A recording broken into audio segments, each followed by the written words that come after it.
Let's make pasta carbonara, and I'll show you how to do it all within under 30 minutes.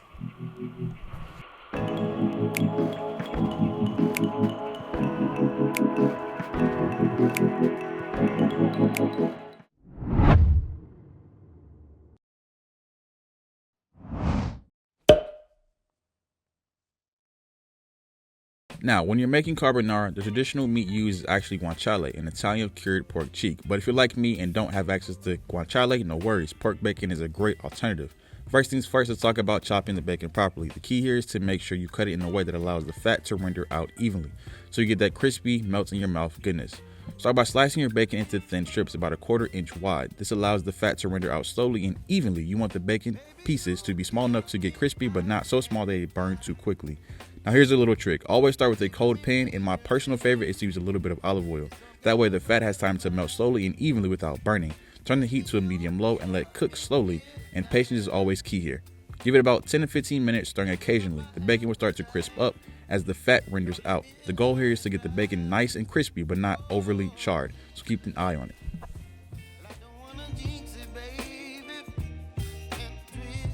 But to get that perfect silky sauce, there are a few key ingredients that need to be just right. Today we're talking about the right amount of eggs, the 2 cheeses that you'll need, and how to season them with salt and pepper to make your carbonara absolutely delicious. Now let's talk about the cheeses. There are 2 types of cheeses that are essential for authentic carbonara: Pecorino Romano and Parmesan Reggiano. Pecorino Romano is a sharp, salty sheep's milk cheese, and Parmesan Reggiano adds another nutty, savory flavor. Together they create the perfect balance of richness and bite.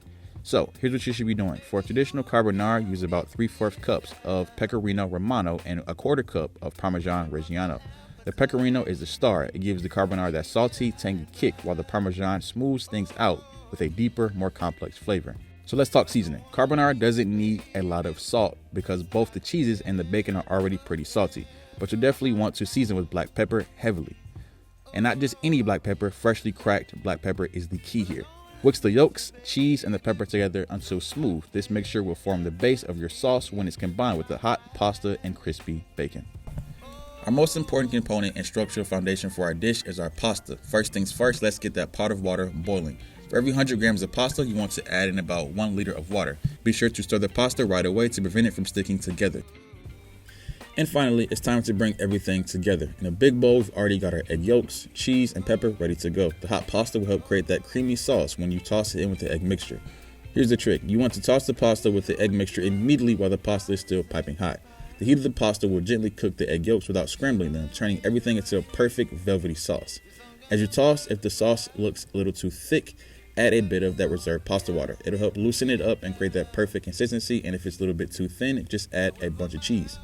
Just add a little bit at a time until it's silky and smooth. And just like that, you got the most perfect creamy and savory carbonara. The pasta is perfect al dente, the sauce is smooth, and the ingredients came together in the most delicious way, all within under 30 minutes.